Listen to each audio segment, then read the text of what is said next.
Hello बच्चों, future academy and institute में आपका स्वागत है। मैं राजा सर, आपका साइंस और मैथ टीचर। आज हम लोग बात करने वाले हैं biology life process standard 10।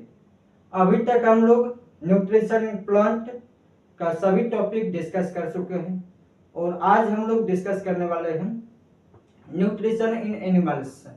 Nutrition in animals में हम लोग दो टॉपिक मेनली पढ़ना है, एक न्यूट्रिशन इन अमीबा और दूसरा nutrition in human beings. Nutrition in amoeba और न्यूट्रिशन इन ह्यूमन बींग्स, जिसमें से इस वीडियो में आपको सिर्फ और सिर्फ मिलेगा न्यूट्रिशन इन अमीबा के बारे में। किसमें मिलेगा? न्यूट्रिशन इन अमीबा के बारे में।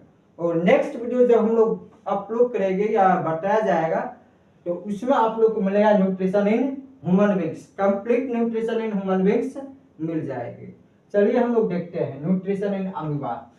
सबसे पहले क्या है? Amoeba is an aquatic protozoan animal. Amoeba क्या है? एक्वेटिक प्रोटोजोअन एनिमल्स है। क्या है? एक्वेटिक मींस क्या? पानी में रहने वाला प्रोटोजोअन एनिमल्स है which lives at the bottom of fresh water. जो कहाँ रहता है? फ्रेश वाटर पूल्स या स्ट्रीम के बॉटम में या सबमर्ज ऑब्जेक्ट पे। कहाँ रहेगा? फ्रेश वाटर पूल्स और स्ट्रीम के बॉटम में रहेगा या सबमर्ज ऑब्जेक्ट पे रहेगा। It occurs normally in water. ये किस पानी में पाया जाएगा? मेनली जिसमें लॉट्स ऑफ वेजिटेशन होगा, डिकेइंग ऑर्गेनिक मैटर होगा और बैक्टीरिया होगा। जिस भी वाटर में बहुत ही ज्यादा मात्रा में वेजिटेशन होगा, डिकेइंग ऑर्गेनिक मैटर होगा और बैक्टीरिया होगा, उसमें आपको अमीबा मिलेगा। The animals has no mouth means amoeba के पास कोई भी माउथ या कोई एक फिक्स जगह भोजन को इंजेस्ट करने के लिए नहीं होता। क्या बोले? अमीबा के पास नहीं माउथ होगा ताकि भोजन को एक फिक्स जगह से लिया जा सके, नहीं माउथ होगा और ना ही एक फिक्स प्लेस होगा किसके लिए? फूड को इंजेस्ट करने के लिए।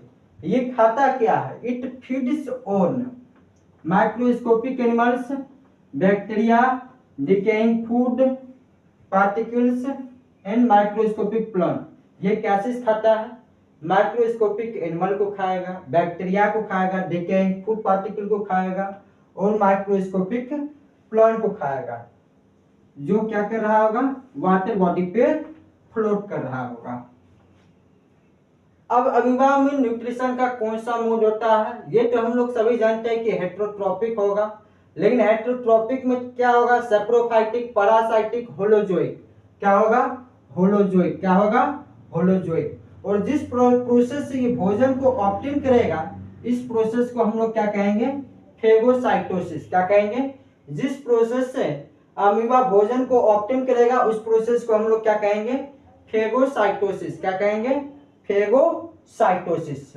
और न्यूट्रिशन इन अमीबा में 4 स्टेप इन्वॉल्व है। सबसे पहले क्या है?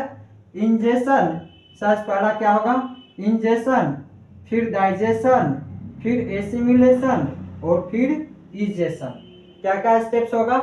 Ingestion, digestion, assimilation and egestion. ये 4 स्टेप आपको न्यूट्रिशन इन अमीबा में मिलेगा। चलिए हम लोग सबसे पहले डिस्कस करेंगे इंजेशन। क्या डिस्कस करेंगे?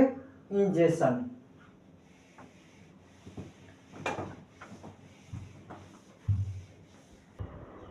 चलिए अमीबा का इंट्रोडक्शन के बारे में देख लिए। तो अब हम लोग सबसे पहला स्टेप की बात करेंगे। क्या? इंजेशन। इंजेशन में क्या होता है? इंजेशन पढ़ने से पहले यहाँ पे डायग्राम अमीबा का ये देख लेते हैं। ये जो है अमीबा है, सेंटर में क्या है? Dark structure nucleus. यदि इसके आसपास कहीं पर भी फूड पार्टिकल दिख जाएगा, जैसे यहाँ पर, तो यहाँ का जो स्ट्रक्चर है मेम्ब्रेन है, ये क्या हो? फॉल्स फिश जनरेट करेगा। क्या जनरेट करेगा? फॉल्स फिश, जिससे हम लोग क्या कहते हैं? सूडोपोडिया। ये क्या होगा? False feet. क्या जनरेट करेगा? False feet. और फॉल्स फिट कुछ समय के बाद क्या हो जाएगा? इसका दोनों टिप्स जो है ये क्या हो जाएगा? फ्यूज हो जाएगा। यहाँ पे क्या हो जाएगा? फ्यूज हो जाएगा, फ्यूज्ड सूडोपोडिया। दोनों टिप्स फ्यूज हो जाएगा, फ्यूज होने के बाद ये क्या बनाएगा, फूड वैक्यूल बनाएगा। अब हम लोग आगे स्टेप बाय स्टेप देखते हैं क्या होता है। Injection, it involves in taking of food. Injection में क्या होता है, in taking of food, food को क्या किया जाता है, ऑब्टेन किया जाता है। और पहले पढ़े हुए इंट्रोडक्शन, किस प्रोसेस से भोजन को ऑब्टेन करेगा, फेगोसाइटोसिस। किस प्रोसेस से, phagocytosis. Amoeba engulf the microscopic food particle. Amoeba क्या करेगा, माइक्रोस्कोपिक फूड पार्टिकल को इंगल्फ करेगा। कैसे, बाय फॉर्मिंग सुडोपोडिया। क्या चीज का फॉर्मिंग से, सुडोपोडिया का फॉर्मेशन होगा। और इस सुडोपोडिया की फॉर्मिंग करने से अमीबा क्या करेगा, माइक्रोस्कोपिक फूड पार्टिकल को इंगल्फ करेगा। सुडोपोडिया को ही क्या कहेंगे, फॉल्स पिग। क्या कहेंगे, फॉल्स पिग। न सुडोपोडिया टेम्पररी प्रोसेस। सुडोपोडिया क्या है, टेम्पररी प्रोसेस। क्या है, temporary process which helps in locomotion and food capture. Pseudopodia amoeba को क्या चीज में मदद करता है, लोकोमोशन मीन्स मूवमेंट करने में मदद करता है और भोजन को कैप्चर करने में मदद करता है। ना food particles get surrounded by encircling pseudopodia. फिर फूड पार्टिकल क्या हो जाएगा, सुडोपोडिया के द्वारा सराउंड हो जाएगा, इनसर्कल हो जाएगा, मीन्स सुडोपोडिया फ्यूज हो जाएगा, जिससे फूड पार्टिकल चारों तरफ से सराउंड हो जाएगा। और सुडोपोडिया का जो टिप्स है वो क्या हो जाएगा, एक दूसरे का साथ टच हो जाएगा, जिससे सुडोपोडिया फ्यूज होगा। At this moment the membrane closer to the food particle. जो मेम्ब्रेन किसके क्लोज रहेगा, फूड पार्टिकल के क्लोज रहेगा, क्या हो जाएगा, डिजॉल्व हो जाएगा। And the food is in captured. और भोजन जो होगा वो क्या हो जाएगा, इन कैप्चर्ड हो जाएगा। इसके साथ और क्या कैप्चर होगा, कुछ लाइसोजोम। जो लाइसोजोम कहाँ प्रेजेंट रहेगा, साइटोप्लाज्म में, into the cell in the form of a bag like structure. In capture होगा, सेल के अंदर एक बैग लाइक स्ट्रक्चर का फॉर्मेशन करेगा, जिसे क्या कहेंगे, फूड वैक्यूल। क्या कहेंगे, फूड वैक्यूल। अब आगे का जो प्रोसेस होगा भोजन का, वो किसके अंदर होगा, फूड वैक्यूल के अंदर होगा। अब हम लोग नेक्स्ट स्टेप देखते हैं, क्या, डाइजेशन। क्या देखना है, डाइजेशन। चलिए हम लोग फर्स्ट स्टेप समझ चुके हैं, इंजेक्शन। अब हम लोग नेक्स्ट स्टेप डाइजेशन की तरफ बढ़ते हैं। डाइजेशन में क्या होता है, as long as the food is in the food vacuole.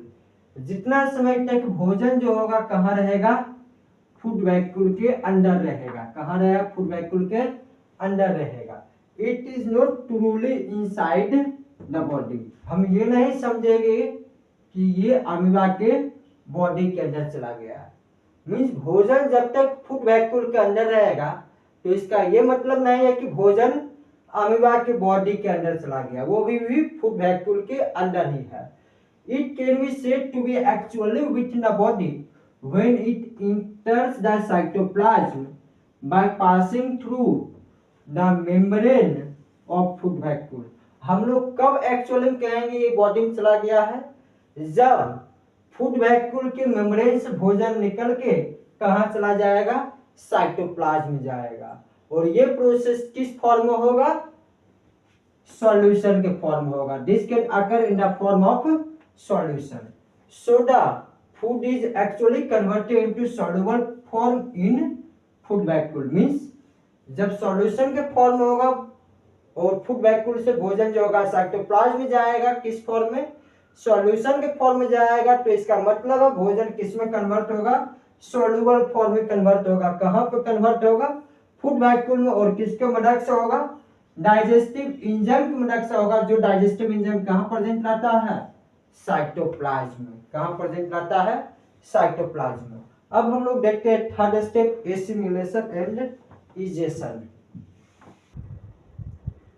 चलिए अभी तक हम लोग दो स्टेप देख लिए, इंजेशन एंड डाइजेशन। अब हम लोग देखेंगे एसिमिलेशन एंड इजेशन। एसिमिलेशन में देखते हैं, the digested food component are, digested food component क्या था, सॉल्युबल था। और ये आसानी से साइटोप्लाज्म में डिफ्यूज हो गया। कैसे डिफ्यूज हो गया, फूड वैक्यूल की मेम्ब्रेन से किधर पास कर गया, साइटोप्लाज्म में। The digested food component are soluble. Digested food component क्या है? सॉल्युबल है and can easily diffuse into the cytoplasm passing through the membrane of food vacuole. और ये फूड वैक्यूल की मेम्ब्रेन से आसानी से किधर डिफ्यूज हो गया? साइटोप्लाज्म में। अब क्या होगा? It is then utilized by the cell. अब क्या होगा? साइटोप्लाज्म में जाने के बाद उस सिंपल फूड कंपोनेंट का सेल के द्वारा यूटिलाइज किया जाएगा, अलग अलग मेटाबॉलिक रिएक्शन के लिए यूटिलाइज किया जाएगा। Entry and utilization of simple food components by the cell is called assimilation. Means simple food component cell के अंदर एंट्री लेगा और सेल के द्वारा यूटिलाइज किया जाएगा, तो इस प्रोसेस को क्या कहा जाएगा? एसिमिलेशन। क्या कहा जाएगा? एसिमिलेशन। एसिमिलेशन के बाद क्या होगा? इजेशन। और इजेशन में क्या होगा? The portion of food which is not digested, the portion of food which is not digested and assimilation remains in the food vacuole. Means भोजन का वह पार्ट जो डाइजेस्ट नहीं हुआ है और एसिमिलेट नहीं हुआ है, वो कहाँ रहेगा? फूड वैक्यूल के अंदर में ही रहेगा। The undigested food is then, फिर अनडाइजेस्टेड फूड को क्या किया जाएगा? बॉडी से बाहर रिमूव किया जाएगा। The process of elimination of undigested food is called egestion.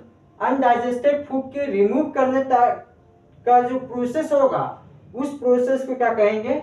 Egestion. एक बार और हम आप लोग को रिकॉल कर देते हैं इसमें। सबसे पहले सब्जेक्ट में हम लोग क्या पढ़े थे? इंजेशन। इंजेशन पढ़े क्या होता है? जिस प्रोसेस से हम लोग क्या करते हैं?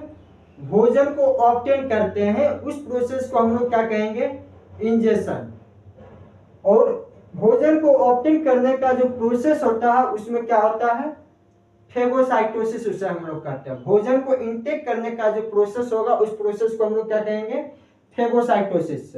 और अमीबा के पास भोजन को ऑब्टेन करने के लिए, इंजेस्ट करने के लिए कोई माउथ या किसी भी एक फिक्स प्लेस नहीं होता है। तो ये कैसे इंजेस्ट करता है? यदि भोजन बॉडी के मेम्ब्रेन के चारों ओर कहीं पर फूड पार्टिकल मिल जाएगा, तो उस फूड पार्टिकल के एलो क्या जनरेट होगा? फॉल्स फीड मींस सूडोपोडिया का फॉर्मेशन होगा। क्या चीज का फॉर्मेशन होगा? सूडोपोडिया। और आगे जाके सूडोपोडिया क्या करेगा? भोजन पार्टिकल को सराउंड कर लेगा और फ्यूज हो जाएगा। फ्यूज होने के बाद यहाँ का मेम्ब्रेन क्या हो जाएगा? डिजोल्व हो जाएगा। डिजोल्व होने के बाद फिर ये क्या चीज का फॉर्मेशन करेगा? Food vacuole. क्या चीज का फॉर्मेशन करेगा? Food vacuole. जब तक भोजन फूड वैक्यूल के अंदर में रहेगा, हमें ये कतई नहीं समझना है कि भोजन जो है अमीबा के बॉडी के अंदर चला गया है। जब तक भोजन फूड वैक्यूल के अंदर है तब तक भोजन फूड वैक्यूल में ही है, अमीबा की बॉडी में नहीं गया है। और अब जैसे ही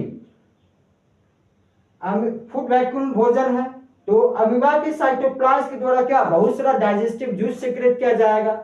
वो डाइजेस्टिव जूस फूड वैक्यूल के अंदर भोजन को क्या करेगा? डाइजेस्ट करेगा, सिंपल फॉर्म में कन्वर्ट करेगा। कन्वर्ट करने के बाद सॉल्यूशन के फॉर्म में, सॉल्युबल फॉर्म में जो भोजन फूड वैक्यूल के अंदर रहेगा वो डिफ्यूज हो जाएगा। कहाँ? साइटोप्लाज्म में। अब साइटोप्लाज्म में जैसे ही भोजन आएगा, उस भोजन का क्या किया जाएगा? सेल के द्वारा यूटिलाइज किया जाएगा, अलग अलग पर्पस के लिए यूटिलाइज किया जाएगा। और यूटिलाइज करने के बाद जो भी फूड वैक्यूल के अंदर अनडाइजेस्टेड पार्ट बच जाएगा या अनएब्जॉर्ब पार्ट बच जाएगा या अनएसिमिलेटेड पार्ट बच जाएगा, उस पार्ट को क्या कहलाएगा? रिमूव किया जाएगा बॉडी के बाहर। किस प्रोसेस से रिमूव किया जाएगा? इजेशन के प्रोसेस से। चलिए यहाँ तक हमारा न्यूट्रिशन इन अमीबा था। न्यूट्रिशन इन अमीबा भी पूरी तरह से समाप्त हो गया है। अब नेक्स्ट वीडियो में हम लोग बात करेंगे न्यूट्रिशन इन ह्यूमन बीइंग्स के बारे में। Thank you.